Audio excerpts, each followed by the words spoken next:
Political news dominates the airwaves, and the stations of Lilly Broadcasting are able to provide coverage to our viewers like no other station group, thanks to our Washington Bureau. Our DC-based team travels the country and the world, but our focus is local.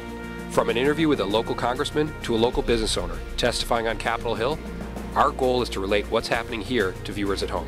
I'm Brian Lilly, owner of Lilly Broadcasting. In this video, you'll see what makes our Washington Bureau stand out, including Washington Insider, a half-hour show we aired in the 4 weeks leading up to the 2012 election. Our focus, getting you informed. Over the next 4 weeks, we'll break down the issues. The topic was foreign policy, but President Obama and Mitt Romney kept bringing the debate back to the domestic issues. Bill Horman puts the latest campaign ads through his truth test. The pro-Obama super PAC is called Priorities USA Action. In the final days of the election, the political parties are making their last plea to voters. What are you asking from Democratic voters leading up to Election Day? Well, we're asking them to be no task too small people. Well, I think it's continuing two things. One, prosecute the president for what he promised and what he delivered. Number two, that we've got a better plan for America. The voice of the voter. On-the-ground updates from the most competitive swing states. I'm Christine Long in Defiance, Ohio, a more conservative part of the state. All across Pennsylvania, Democratic and Republican organizations got together to watch the final debate.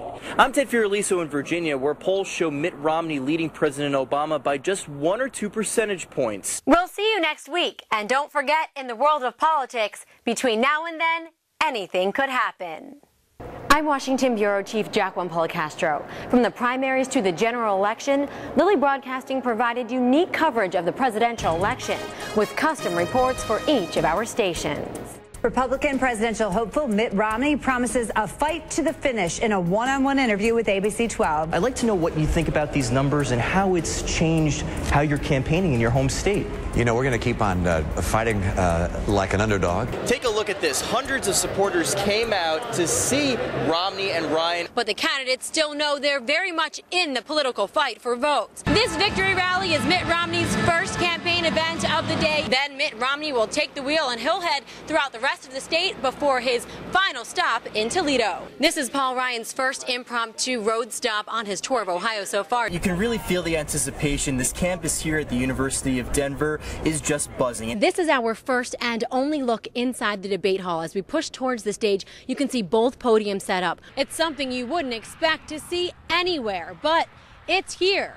This is just one small community that's serious about presidential politics. We're expecting a lively debate. Both candidates have a lot to talk about tonight, and both sides say that they're going to come out swinging. Pennsylvania Senator Pat Toomey, who won this debate tonight? I think it was a very clear win for Paul Ryan. There's a third person taking part in tonight's debate, the undecided voter. I'm here on Spin Alley with Erie native and former Pennsylvania Governor Tom Ridge. We are in the fourth quarter and the game is tied, and what happens tonight could lead to the outcome of the presidential election. The beautiful beaches of Florida aren't just a draw for tourists.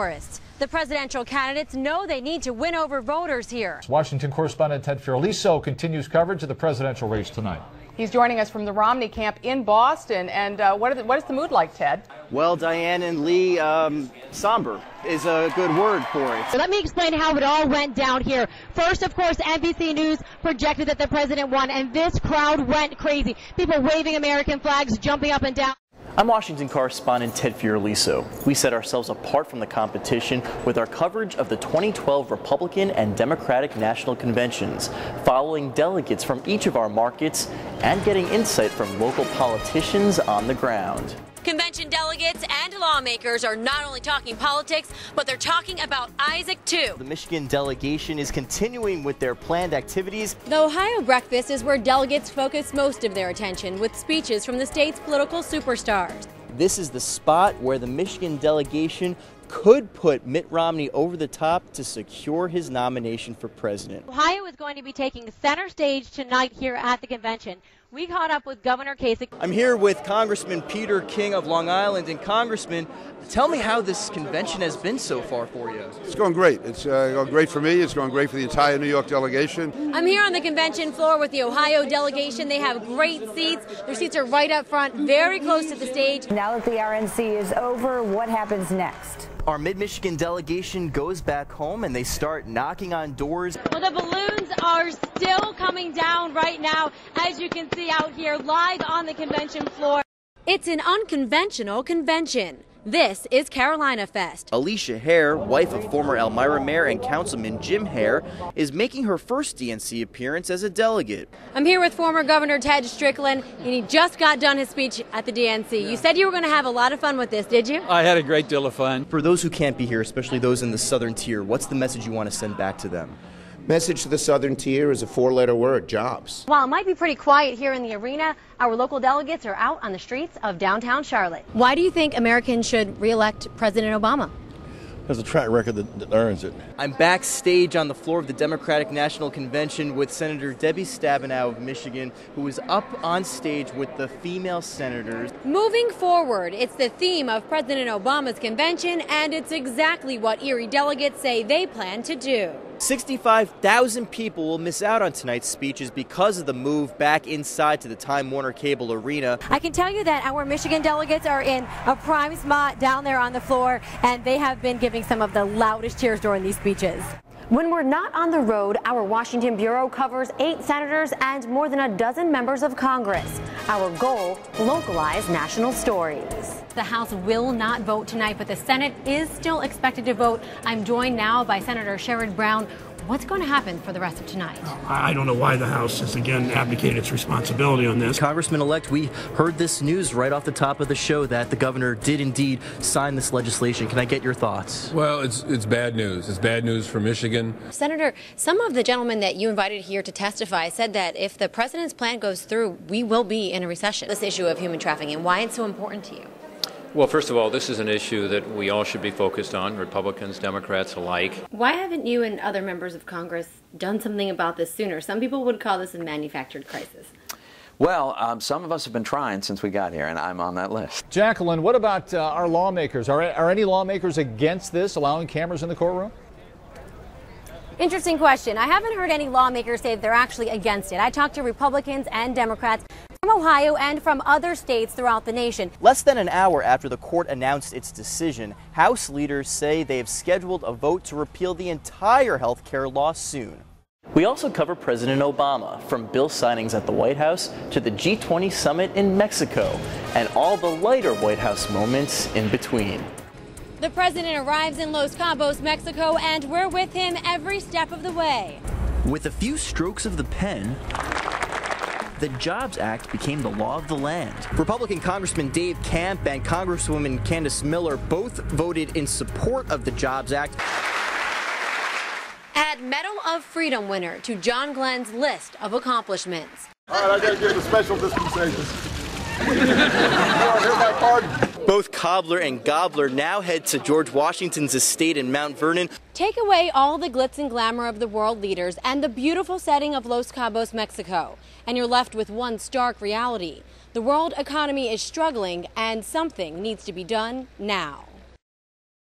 The drinking will continue until the economy improves. This is much more than a silly t-shirt being sold on the sandy beaches of Los Cabos, Mexico. It's what people are thinking and feeling, both here and around the world. That's why leaders of the biggest economies are getting together to try to figure out how they can solve the economic problems that affect each of us. You know, big decisions happen on a big level and are filtered out for the rest of us. Things that'll happen with Europe are going to affect people's 401ks in Toledo. In this increasingly interconnected world, financial decisions made around the world have an impact in our area. It's not a zero-sum game. Experts say there is a way to grow the economy so everybody gains. It's not a question of winners versus losers or the United States versus some other country. It's all about creating new marketing strategies, new job strategies, new products and services that people want to buy. It's a delicate balance, one that our lawmakers know all too well. We asked Senator Rob Portman how he thinks what's happening here at the G20 will affect you back at home. Wow, good question. The system that the United States has been known for over the years, which is a free market system, capitalism, has brought more people out of poverty than any system in the history of the world. It works, and we've got to get back to it. Bottom line, when there are jobs, there are dollars to spend in Toledo, Ohio, and in Mexico. A fact that's not lost on workers here. Right, we have to work too much.